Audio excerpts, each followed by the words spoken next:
আমি যদি বলি পড়ার ক্ষেত্রে অন্তত আমাদেরকে 4টা বিষয় জানা উচিত। আমাদের সিলেবাসটা এরকমই ছিল। মানুষ হিসেবে আমাদের 4টা বিষয় অবশ্যই জানা উচিত বলে মনে করি। প্রথম হলো বিজ্ঞান, সায়েন্সের ব্যাপারে আমাদের ন্যূনতম ধারণা থাকা দরকার, যেটা আমাদের সমাজ, সোসাইটি বা আমরা আমাদের সেই সুযোগটা একটু কম।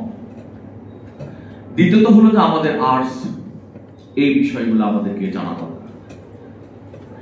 তৃতীয়ত হলো আমাদের এই বর্তমান সময়ে সোশ্যাল সায়েন্সের ব্যাপারে আমাদের খুব বেশি জানা দরকার, যার গ্যাপের কারণে আমাদের সমাজ, সোসাইটিতে আমাদের যে টার্গেট, সেই টার্গেটে জাতি হিসেবে এবং সংগঠন হিসেবে আমরা বা উম্মাহ, মুসলিম উম্মার এই জায়গায় অনেক গ্যাপ আমরা দেখতে পাই। এবং চতুর্থ হলো আমাদেরকে কমার্সের ব্যাপারে অনেক জানা উচিত। মূলত পড়ার ক্ষেত্রে এই 4টা বিষয় অবশ্যই জানা উচিত।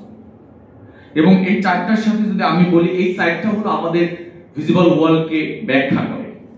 আমরা বুঝতে পারি আমাদের এই দুনিয়াকে, যেটা স্যার আমাদেরকে বলতেছিলেন দুনিয়ার ব্যাপারে চমৎকার। আমি যদি আপনাদেরকে বলি, আমাদের পড়ার অনেক উদ্দেশ্য আছে, আমাদের জ্ঞান অর্জনের অনেক উদ্দেশ্য আছে। আমরা যে পাঠ মূল্যায়ন দিয়েছি তার প্রথম উদ্দেশ্য হলো